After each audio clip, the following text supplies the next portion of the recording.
Friends, Mahanadi நாளைக்கான prediction பார்த்தலாம். விஜய் காவேரிக்குள்ளே இவ்வளோ பிரச்சனை இருந்தாலும் அட்லீஸ்ட் அவங்க 2 பேரும் சேர்ந்துருக்கிறதே பார்க்குறக்கு ரொம்ப ஹாப்பியாகவும் இருக்குது, என்ஜாயபிளாகவும் இருக்குது அப்படின்னு நினைக்கிற விக்கா ஃபேன்ஸ் நம்ம வீடியோக்கு ஒரு லைக் பண்ணிக்கோங்க. காவேரி வந்துட்டு விஜயவே சுற்றி சுற்றி வருவாங்க. என்ன பண்ணுறாரு இவர்? தனியாக தேங்காய் உடைக்கிறாரு, பால் காய்ச்சுறாரு, இவர் என்ன இதெல்லாம் புதுசாக பண்ணிக்கிட்டு இருக்காரு, இவர் பார்க்குறக்கே ரொம்ப காமெடியாக இருக்குது அப்படின்ற மாதிரி யோசிச்சுட்டு ஒளிஞ்சு விஜயவே வாட்ச் பண்ணிகிட்டு இருப்பாங்க.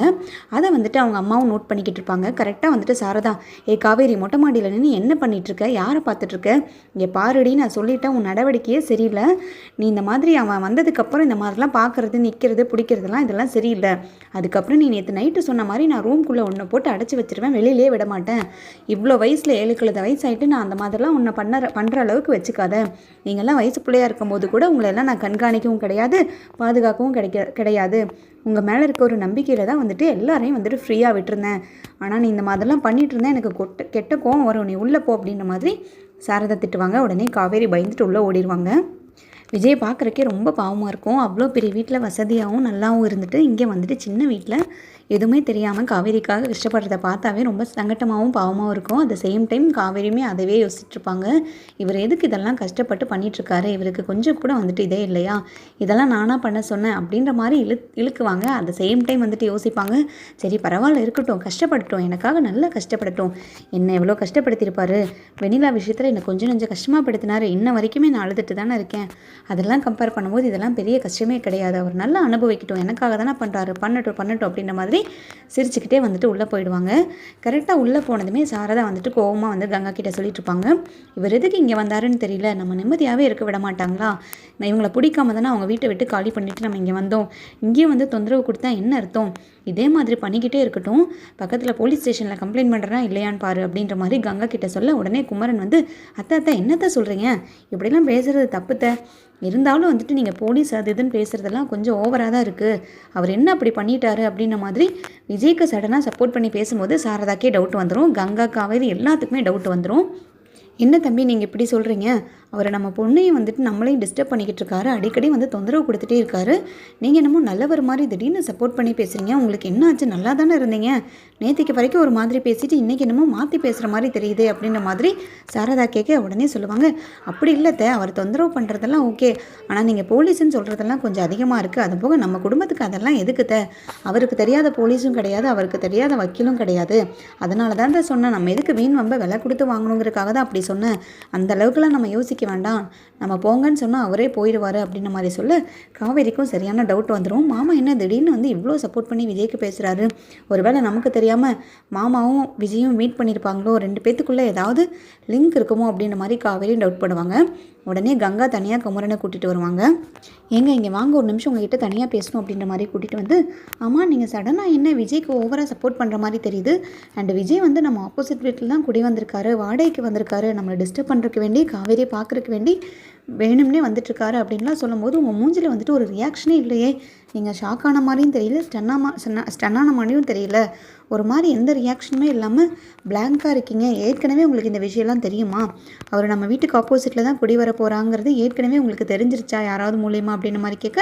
சச்சா அப்படிலாம் இல்லை கங்கா, நீ என்னவே சந்தேகப்படுற, எனக்கு அதெல்லாம் தெரியாது, நான் தான் ஷாக் ஆனனே, அவர் நம்ம வீட்டுக்கு முன்னாடி குடி வந்திருக்காருன்னொன்னே ஷாக்கான முதல் ஆளே நான் தானே அப்படின்ற மாதிரி நடிக்க ட்ரை பண்ணுவார். உடனே கங்காவுக்கு திரும்பவும் டவுட் வந்துடும், நீங்கள் ஓவராக ஆக்ட் பண்ணுறதை பார்த்தாலே எனக்கு டவுட்டாக இருக்குது, ஒருவேளை இதெல்லாம் நீங்கள் பார்த்த வேலையா, ஏற்கனவே ஸ்டேஜில் வேறு சொல்லியிருக்கீங்க, காவேரியோட பிரச்சனை எல்லாத்தையும் நான் தான் சரி பண்ண போகிறேன், என் காவேரிக்கு வந்துட்டு நல்ல வாழ்க்கை அமைச்சு கொடுக்க வேண்டியது ஏன் பொறுப்பு அப்படின்ற மாதிரி சபதமெல்லாம் எடுத்தீங்க, ஒருவேளை அதோட முன்னோட்டத்துக்காக தான் இப்படியெல்லாம் பண்ணிகிட்ருக்கீங்களோ, அவர் அதெல்லாம் மனசில் வச்சு தான் நீங்கள் விஜய்க்கு தெரியாமல் சப்போர்ட் பண்ணிகிட்ருக்கீங்களோன்னு எனக்கே டவுட்டாக இருக்குங்க அப்படின்ற மாதிரி சொல்ல, அதெல்லாம் இல்லை கங்கா, அப்படிலாம் கிடையாது, எனக்கு என்ன ஒரே கவலை, அவங்க 2 பேரும் ஒருத்தர் ஆசையாக இருக்காங்க, 2 பேருமே ஒருத்தருக்கு ஒருத்தர் அன்பாகவும் பாசமாகவும் இருக்காங்க, நம்ம அதை தப்பாக புரிஞ்சுக்கிட்டு அவங்க 2 பேர்த்தையும் பிரிக்க வேணாங்கிற எண்ணம் மட்டும்தான் இருந்துச்சு, ஆனால் இதுக்கு எனக்கும் எந்த சம்மந்தமே கிடையாது கங்கா அப்படின்ற மாதிரி சொல்லிட்டு கங்கா கிட்ட அதிகமாக பேச்சு கொடுக்காமல் உள்ளே போயிடுவார். உடனே திரும்பவும் கங்காவுக்கு டவுட் வந்துடும், இவர் சொல்கிறது நம்புற மாதிரியும் இருக்குது, நம்பாத மாதிரியும் இருக்குது, என்ன பண்ணுறது, ஆனால் இவர் சொல்கிறது ஒரு விதத்தில் கரெக்டு தான்,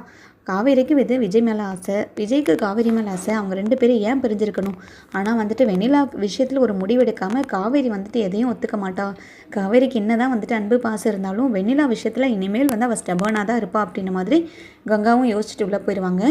உடனே குமரன் நினச்சி பார்ப்பாரு, இது எல்லாமே ஆரம்பித்து வச்சதே நான் தானே, கங்கா நீ எப்படி தான் மோப்பம் பிடிக்கிறியோ தெரியல அப்படின்ற மாதிரி யோசிச்சுட்டு பழைய ஃப்ளாஷ்பேக்கை காமிப்பார். இவர் போய் விஜய் கிட்ட பேசினது, விஜய் கிட்ட மன்னிப்பு கேட்டது,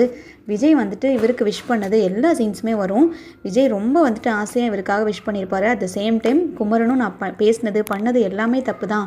1000 தான் இருந்தாலும் உங்களை கை வச்சது மகா பாவம் தான், எனக்கு நீங்கள் எவ்வளோலாம் ஹெல்ப் பண்ணியிருக்கீங்க, நான் இந்த அளவுக்கு நான் இங்கே நிற்கிறேன்னா 4 பேருக்கு முன்னாடி மதிப்பாக வாழ்கிறேன்னா அதுக்கு காரணமே நீங்கள் தான், உங்களெல்லாம் மறந்துட்டு கடைசியில் இந்த ஒரு கான்ட்ராக்ட் விஷயத்தை வந்து மனசில் வச்சுட்டு இந்த மாதிரி நான் தப்பாக நடந்துக்கிட்டது எனக்கே ரொம்ப அருவருப்பாக இருக்குது, என்னை மன்னிச்சிடுங்க அப்படின்னு சொல்லி குமரனும் மன்னிப்பு கேட்டிருப்பாரு. உடனே விஜய் சொல்லுவார், நீங்கள் ஸ்டேஜில் அந்த அளவுக்கு பெர்ஃபார்ம் பண்ணி அவ்வளோ மனசுடைஞ்சு போயிருந்தீங்கன்னா நீங்கள் இந்த அளவுக்கு இந்த விஷயத்தில் வந்து பாதிக்கப்பட்டிருப்பீங்கன்னு எனக்கு நல்லாவே புரியுது பிரதர், என் மேலே தான் தப்பு அப்படின்ற மாதிரி விஜயும் சொல்ல 2 பேரும் வந்துட்டு சேர்ந்துக்குவாங்க. சேர்ந்துக்கிட்டு வந்துட்டு நம்ம இனிமேல் வந்துட்டு எக்காரணத்தை கொண்டு சண்டை போடவும் கூடாது, நம்ம 2 பேரும் எப்போவும் ஒற்றுமையாக இருக்கணும், நீங்கள் எக்காரணத்தை கொண்டு என் கூட சண்டை போட மாட்டீங்கன்னு சொல்லுங்கள் அப்படின்ற மாதிரி விஜய் கேட்க உடனே குமரன் சொல்லுவார், நான் என் பிரதர் உங்ககிட்ட சண்டை போகிறேன், உங்கள் மேலே தப்பு இல்லைங்கிறத தான் நான் புரிஞ்சுக்கிட்டேனே, நீங்கள் ஏதோ வந்துட்டு தெரியாதனமாக அந்த ஒரு விஷயத்தை பண்ணிட்டீங்க, அதுக்கு பின்னாடி எவ்வளோ பெரிய காரணம் இருந்திருக்கு, அப்போதைக்கு நர்மதா உயிரை காப்பாற்றினதும் நீங்கள் தானே, அந்த அமௌண்ட் இல்லைன்னா இப்போ எங்கள் அந்த டைமில் வந்துட்டு எங்கள் குடும்பம் என்ன ஆயிருக்குன்னு சொல்லியிருக்கவே முடியாது, நர்மதாவை இழந்திருப்போம் அல்லது எங்கள் வீட்டில் பெரிய பிரச்சனை ஏதாவது நடந்திருக்கும், ஸோ அதெல்லாமே நான் இப்போ தான் யோசித்தேன், இப்போ எனக்கு யோசிக்கிறதுக்கான டைமும் ப்ராடாக வந்துட்டு திங்க் பண்ணுறதுக்கான டைமும் கிடைக்கும் போது தான் இதெல்லாம் நான் யோசிச்சு பார்த்தேன், அவங்க மேலே எந்த தப்பும் கிடையாது, காவேரிக்கு அந்த ஏற்ற ஆள் நீங்கள் மட்டும்தான், காவேரிக்கு உங்களை மாதிரி ஒரு கணவர் அமையிறது அவள் பண்ண புண்ணியம் தான் நான் இப்போவும் சொல்லுவேன், அப்போ சொன்ன அதே வார்த்தையை தான் நான் இப்போவும் சொல்கிறேன், நீங்கள் 2 பேரும் சேர்ந்து சந்தோஷமாக வாழணும், அதை எல்லாருமே வந்துட்டு பார்த்து ரசிக்கணும், சந்தோஷப்படணும், நீங்கள் அத்தையை சமாதானப்படுத்த வேண்டியது உங்களோட கடமை, நீங்கள் எப்படியாவது வந்துட்டு அத்தையை சமாதானப்படுத்தி சரி பண்ணிடுங்க, அதுக்கப்புறம் வந்துட்டு எல்லாமே நல்லபடியாக நடக்கும், அதுக்காக நீங்கள் ஆப்போசிட் வீட்லேயே குடி வாங்க அப்படின்ற மாதிரி ஐடியா கொடுத்து ஆப்போசிட் வீட்லேயும் அவர் தான் குடி வச்சிருக்காரு. விஜய் வந்துட்டு குமரன் அப்பப்போ பார்த்து கஞ்சாடையெல்லாம் பண்ணிக்குவார். பட் குமரன் சொல்வார், நம்மளுக்குள்ளே இருக்கிறது யாருக்கும் தெரியக்கூடாது, நம்ம சீக்ரெட்டாகவே மெயின்டைன் பண்ணுவோம், கடைசியாக வந்துட்டு நம்ம எல்லாருக்கிட்டையும் சொல்லுவோம், நீங்கள் முதல்ல காவேரியை கன்வின்ஸ் பண்ணுங்கள், அதுக்கப்புறம் வந்துட்டு சாரதாத்தையை கன்வின்ஸ் பண்ணுங்கள், எல்லாரும் வந்துட்டு உங்களை மனப்பூர்வமாக மனசார வந்து நீ தான் என் மருமக, நீ தான் எனக்கு எல்லாமே அப்படின்ற மாதிரி அவங்க எல்லாருமே சொல்கிற அளவுக்கு நீங்கள் நடந்துக்கணும், நீங்கள் அதெல்லாம் பண்ணுவீங்கன்ற நம்பிக்கை எனக்கு இருக்குது பிரதர், ஏன்னா உங்களோட ரியல் கேரக்டரே அது தானே, யாரையும் வந்துட்டு சங்கடப்படுத்தியோ இல்லை கஷ்டப்படுத்தியோ பார்க்கணும்னு நீங்கள் நினைக்க மாட்டீங்க, வெண்ணிலா விஷயத்தில் என்ன பிரதர் முடிவு எடுத்திருக்கீங்க அப்படின்ற மாதிரி குமரன் கேட்க விஜய் சொல்லியிருப்பார், அவங்க மாமா இருக்க அட்ரஸையும் கண்டுபிடிச்சிட்டேன் பிரதர், கூடிய சீக்கிரம் வெண்ணிலா வந்துட்டு அங்கே நான் அனுப்பி விட்டுருவேன், அவளுக்கு வந்து ஃபினான்ஷியல் சப்போர்ட் மட்டுமே நான் பண்ண போகிறேன், இதுக்கு மேலே வெண்ணிலா விஷயத்தை வச்சு நான் காவேரியை கஷ்டப்படுத்தினேன்னா காவேரினாலையும் தாங்கிக்க முடியாது, எனக்கும் என் லைஃப்பில் பெரிய பாதிப்பு அதாகும், அந்த மாதிரி இருக்கும், தாத்தா பாட்டி எல்லாத்தோட நிம்மதியுமே போயிடுச்சு, அதனால் அதுக்கு கூடிய சீக்கிரம் ஒரு டிசைட் பண்ணுறேன் அப்படின்ற மாதிரி சொல்லிட்டு விஜய் வந்துட்டு காவேரி பின்னாடி ரூட் விடுறதுக்கு ஆரம்பிச்சிருவார். அதுக்கப்புறம் பார்த்தீங்கன்னா காவேரிக்கு ஒரு கால் வரும் புது கம்பெனிலேருந்து,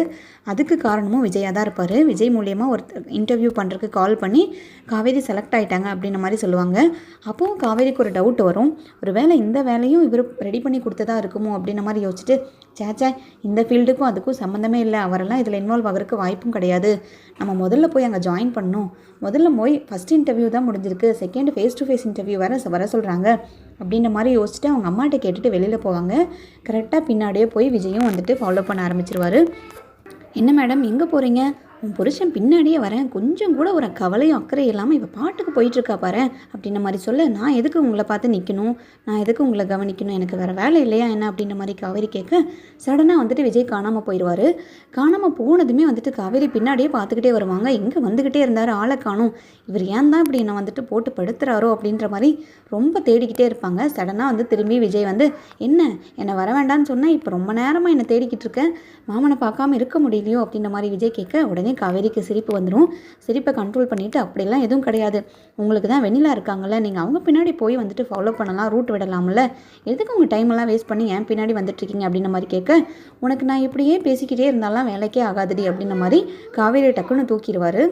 சீச்சி என்ன பண்ணுறீங்க, ரோட்டில் கொஞ்சம் கூட உங்களுக்கு சென்ஸ் இல்லை, மேனஸ் இல்லை, இப்படி ரோட்டில் யாராவது தூக்குவாங்களா அப்படின்ற மாதிரி கேட்க, ஏன் பொண்டாட்டியை நான் தூக்குறேன், அதை யார் தடுப்பாங்க, யாருக்கும் எந்த ரைட்ஸும் கிடையாது, அது போக நீ ரொம்ப நேரமாக நடந்துக்கிட்டே இருக்க, கால் வலிக்காதான் என்ன, காரில் வாங்கினா கண்டிப்பாக வர மாட்டேன், அதனால தான் தூக்கிட்டேன், வா தூக்கியே கொண்டு போய் நான் எங்கே சேர்க்கணுமோ சேர்க்குறேன் அப்படின்ற மாதிரி சொல்ல, இங்கே பாருங்கள் நான் இப்படியே பண்ணிட்டு இருந்தீங்கன்னா கத்தி 4 பேர்த்த கூப்பிட்டுருவேன், அப்புறம் உங்களுக்கு தான் அசிங்கமாயிடும், மரியாதையை இறக்கி விட்டுருங்க அப்படின்ற மாதிரி கோவமாக சொல்லுவாங்க. அட் த சேம் டைம் வந்து காவேரிக்கு ரொம்ப ஹாப்பியாகவும் இருக்கும், ரொம்ப சந்தோஷமாகவும் இருக்கும். விஜயும் அந்த மூமெண்ட்டை என்ஜாய் பண்ணுவார். பார்க்குறக்கே வந்துட்டு ரொம்ப ரொமான்டிக்காகவும் லவ்வபிளாகவும் இருக்கும். உடனே காவேரியை கீழே இறக்கி விட்டதும், சரி ஒரு காஃபியாவது சாப்பிட்லாம் வா அப்படின்ற மாதிரி சொல்ல, நீங்கள் என்ன இல்லை நம்ம 2 பேரும் லவ் பண்ணிகிட்ருக்கோம், 2 பேரும் கப்பல்னு நினச்சி ஒரு ட்ரீமில் இருப்பீங்க போல இருக்குது, நான்லாம் வரமாட்டேன், எங்கள் அம்மாவுக்கு தெரிஞ்சு அவ்வளோதான் அப்படின்ற மாதிரி சொல்ல, நீ தாண்டி ட்ரீமில் இருக்க, நீ தான் கப்பல்னு நினச்சிட்டு இருக்கேன், நம்ம 2 பேத்துக்கு கல்யாணம் ஆகி 1 வருஷம் குடும்பமும் நடத்தியாச்சு, இப்போ என்னமோ அம்மா திட்டுவாங்க அப்பா திட்டுவாங்க, நீ தான் கதை ஓட்டிகிட்ருக்க, இந்த மாதிரியே பண்ணிக்கிட்டு நைட்டோட நைட்டாக உன்னை கடத்திடுறேன்னா இல்லையான்னு பாரு அப்படின்ற மாதிரி சொல்லிட்டு விஜய் கிளம்பிடுவார்.